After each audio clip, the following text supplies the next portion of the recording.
20, Dispatch will see you.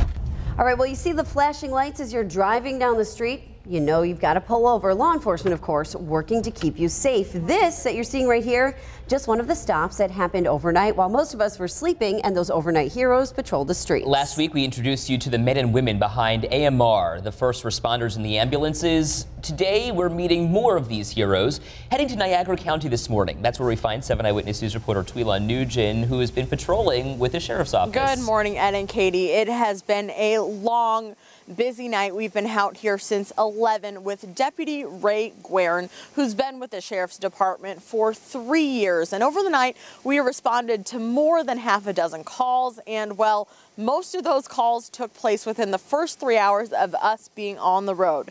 Deputy Guerin was on traffic tonight. Now, he chooses to work the overnight because he says nighttime policing is preventative and he likes to be proactive. Some of the things the overnight shift includes are pulling people over for various traffic violations and doing premises checks. Guerin says these are just things that have to be done. He's not on a mission to get anyone in trouble. He's just touching base with neighbors and keeping Niagara County safe. Deputy Guerin is from Youngstown and says this job, well, it's his dream job, working in the community he grew up in. I moved back here because I was still dating my high school girlfriend, and we eventually got married. My family's here. I wanted to be back here.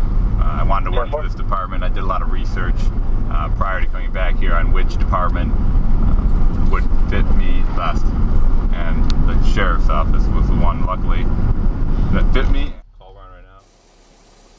The Niagara County Sheriff's Office responds to more than 200 calls a day on average. Now, this night shift is made up of a lot of younger deputies who have to rely on their own vigilance to find their calls throughout the night, which means they're looking out for anything suspicious and stopping on their own accord. But stay with us at the bottom of the hour as we break down what exact calls we went to tonight. Live in Lockport, I'm Twila Nugent, 7 Eyewitness News. You can actually follow along with Twila, and she tweeted out a picture a little while ago of a sign that's inside the Niagara County Sheriff's Office with just a couple of lines. One of them, importantly, the county sleeps and re-energizes itself for a new day while I work to keep it safe, of course, referring to the deputies, and that deputy you heard from definitely emulating that motto. Yeah, well, we thank them for keeping our streets safe, and Autumn is tracking traffic for you.